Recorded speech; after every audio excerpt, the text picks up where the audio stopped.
গত 16 বছর প্রত্যেকটা উন্নয়নের পেছনে ধর্ষণের কাহিনী খুঁজে পাই।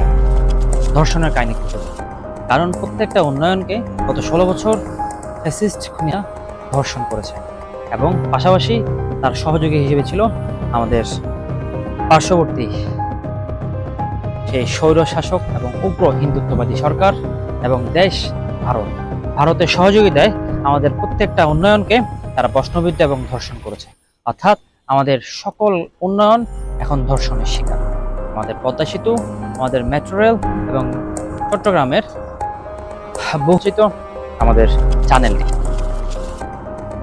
যদিও বা আমাদেরকে গল্প শোনানো হয়েছিল এই টানেল এবং মেট্রো রেল থেকে আমাদের জনদুর্ভোগ এবং দেশের অর্থনীতির চাকা সচল করবে। হাজার হাজার কোটি টাকা আমাদের ব্যাংকে এবং অর্থনের জন্য লক্ষ লক্ষ কোটি টাকা উপার্জিত হবে এই ধরনের উন্নয়ন দ্বারা। তবে গত জুলাই মাসে তাদের পরিকল্পিত যে বিটিভি ভবন সহ মেট্রো রেলে আগুন দিয়েছিল, তাদের পরিকল্পনার একটা অংশ ছিল। তারা চিন্তা করেছিল সেখানে আগুন দিয়ে তারা শত শত কোটি টাকা ব্যাংক থেকে এবং জনগণের পকেট থেকে তাদের পকেটে ঢুকাবে। কিন্তু সে জনগণ, ছাত্র জনতা তাদের সেই দুষ্কৃতি, তাদের সেই অপচেষ্টা সফল হতে দেয়নি। কারণ প্রধানমন্ত্রী শেখ হাসিনা বলেছিল যে মেট্রো রেলে যে পরিমাণ ক্ষতি হয়েছে সেখানে মেরামত করতে প্রায় 450 কোটি টাকা খরচ হবে। তবে জুলাই মাস, আগস্ট মাস, সেপ্টেম্বর, 1 মাস পর সেই ক্ষতিপূরণ এখন 1 থেকে 1.5 কোটি টাকা প্রয়োজন হচ্ছে।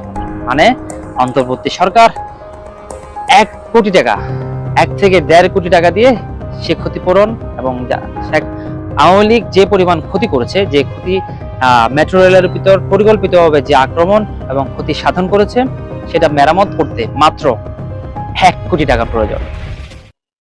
সেই জন্যই বলছি তারা হচ্ছে মিথ্যা, প্রতারণা এবং পাটপাড়ের কারখানা।